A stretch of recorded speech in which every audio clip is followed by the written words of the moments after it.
Costs of operating. How do the economics of these firms stack up when your wage bill looks apparently so high? Yeah, it's a challenge. There's no question about that. And what you have to do, what we have done, is focused on certain kinds of client. We have a very small number of clients, and one of the things that multifamily offices have in common is that they are small in scale by nature. These are small groups of people.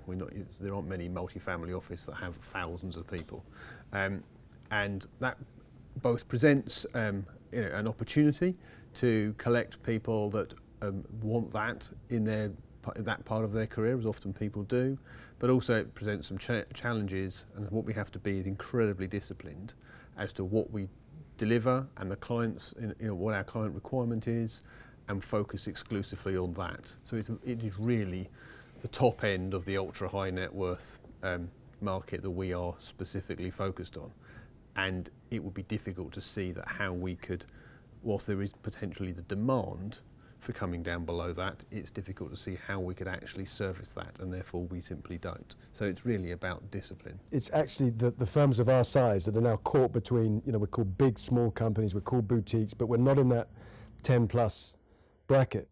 And actually it's the middle and back office that's really, really beginning to hurt. But really it's the weight of regulation and the onset of the likes of MiFID that really, I think, really keep us awake at night. We've addressed that through outsourcing, and and the way that we've negotiated our outsourcing contract, so it's a function of our revenue, and that allows us to sort of operate in that in a way that we couldn't if we had to build from the ground up these infrastructures. I think we see two trends there. One is labor arbitrage, which basically is outsourcing to these places, be it in Eastern Europe or be it in India.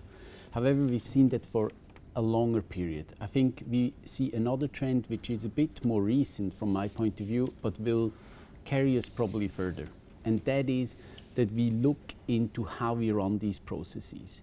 And through digitalization, we have completely different means to set ourselves up in a very efficient way.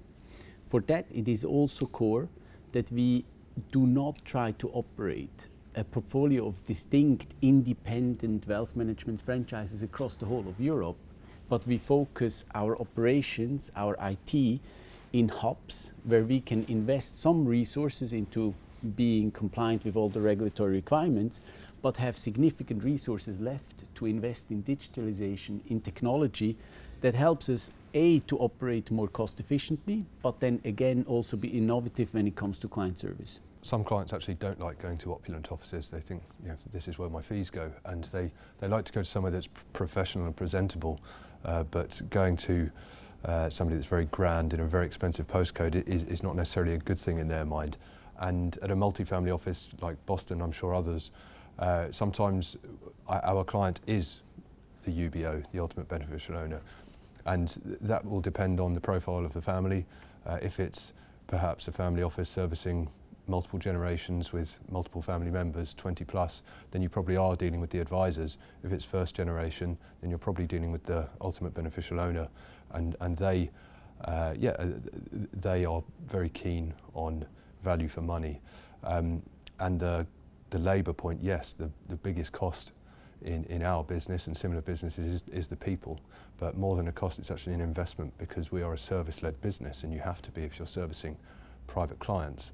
And so it's an investment that you must make. And of course, you take the efficiencies through technology wherever you can, but you can't scrimp on quality staff to service the clients.